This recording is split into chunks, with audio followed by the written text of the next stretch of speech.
It's day 2 of News 3's test of healthcare.gov. It's showing big progress on the government healthcare exchange website. After failing both scenarios on Monday, one enrollment today succeeded in less than 30 minutes. News 3's Dave Kartunen runs the scenarios. Tuesday, healthcare.gov still showed signs of heavy traffic with relatively slow load times between pages.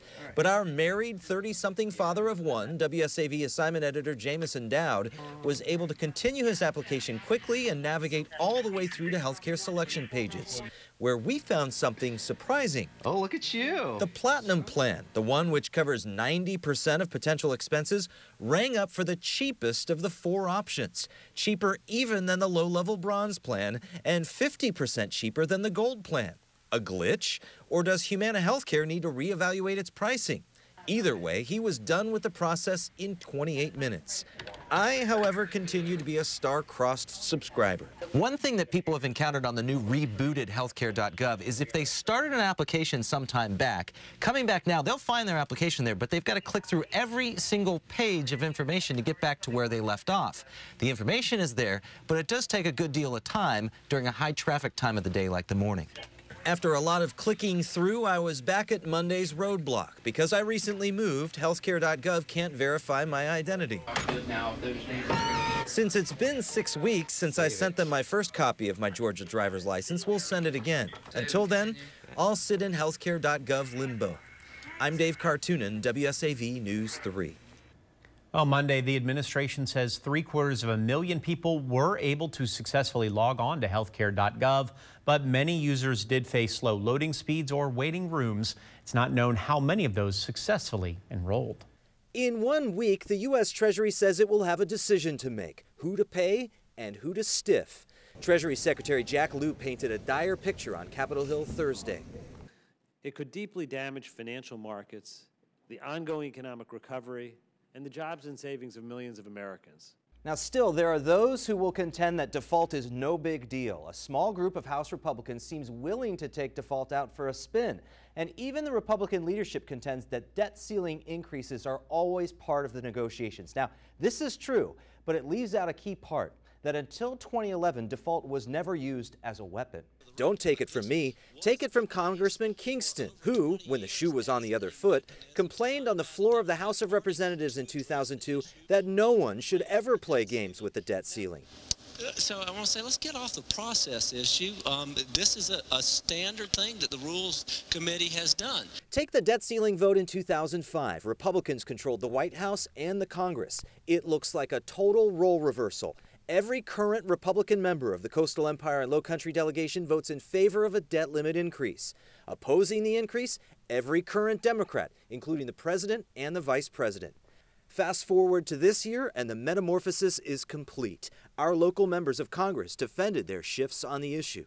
Actually, I don't think I have voted on debt ceiling issues with respect to who's in power, but whether or not we attach conditions to that to make it unnecessary for us to have to do this in the future. The stakes are so much higher than they were in '02, and at that time we were having economic growth, and growth actually wipes out a lot of debt, and we do not have growth right now. Now, at this point, past is not prologue, and the U.S. Treasury has precious few days of cash left for the government to figure it all out. Dave Kartunen, WSAV News 3.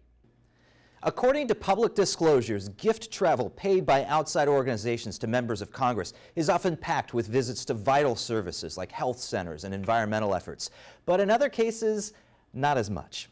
The International Conservation Caucus, a group of lawmakers who channel their environmental views through the legacy of Teddy Roosevelt, has its own charitable arm, much like some lobbying organizations. It's even run by a former member of Congress. Another former member's wife is on the board. Their nonprofit foundation, the ICCF, took 7 senators and their spouses, including Lindsey Graham of South Carolina and 2 of his staff members, for a night at a luxury hotel and a safari in the Serengeti in Tanzania in 2012. Total price tag for just Graham and his 2 staff for the one-day trip, $4,300. Some of the expense involved physically opening up the resort for their trip. Graham isn't the only local member to benefit from these ICCF trips. A legislative aide for Jack Kingston took a trip with the group to Costa Rica for 6 days in February. No itinerary was submitted with the trip, but accommodations included this surf hotel and a luxury colonial farm. Total cost, $2,100. Generally speaking, though, on those staff trips, because there is public scrutiny, they are putting in a 40 and 50-hour work week. But who benefits from a trip organized by a conservation foundation that serves members of Congress? The League of Conservation Voters gives Kingston a 10% lifetime score on environmental issues. Graham edges him out with a lifetime score of 11%.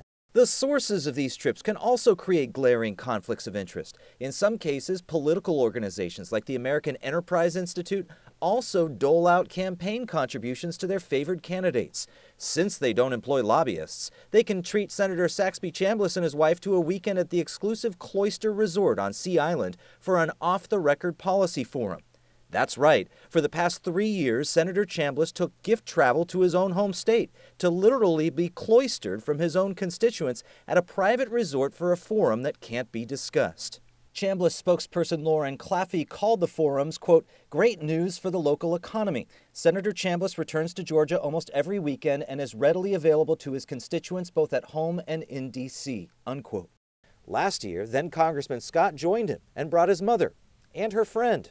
AEI even picked up the tab for his mother's friend's food. Senator Scott's office told News 3 AEI was reimbursed for the $371 in meals the friend ate.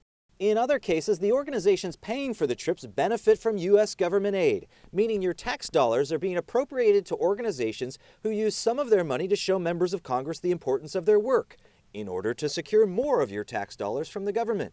No one would dispute the work of the Global Fund to eradicate AIDS or the International Committee for the Red Cross. But because they receive U.S. humanitarian aid, $1.6 billion this year for the Global Fund, $266 million for the Red Cross, it's fair to say fungible U.S. tax dollars to the Global Fund and Red Cross sent a Kingston staff member to Peru, an Isaacson staff member to the Democratic Republic of the Congo, and a Graham staff member to Colombia. And about that education of congressional staff, Bono's One campaign, who does not take government money, took a group of members and staff on a 7-day trip to Malawi in 2011. The trip was dedicated to educating about extreme poverty. So it's hard to understand why they stayed in this luxury safari park, made 2 excursions to tourist attractions, and had 2 to 3 hours of downtime scheduled for them each day. Senator Graham's chief counsel went on that trip. It's hard to tell where his Senate legal portfolio included poverty in sub-Saharan Africa. It probably doesn't matter, however, because he would leave Senator Graham's office the next year to be a lobbyist for Apple. We found several instances where staff members took trips like these, then left government through the revolving door in Washington into lobbying careers, sometimes in just a matter of months. Now, as distasteful as some of this may sound, everything we've shown you was approved by the respective House and Senate ethics committees in each case. But congressional ethics rules require members of Congress to sign their approval of theirs and their staff members' trips. But in 3 cases, Jack Kingston's, Lindsey Graham's, and Tim Scott's, signatures from the members vary wildly, and in some cases look nothing like the member's signature that appears most often on the forms. I know this to be your signature, right? Yes. We even showed the signatures to Congressman Kingston, who admitted some were not his own. In follow-up, all 3 offices responded to say that their members approved of all of the travel, but in Senator Scott and Graham's cases, they did not respond to the direct question whether or not all of the signatures were their own. Dave Kartunen, WSAV News 3.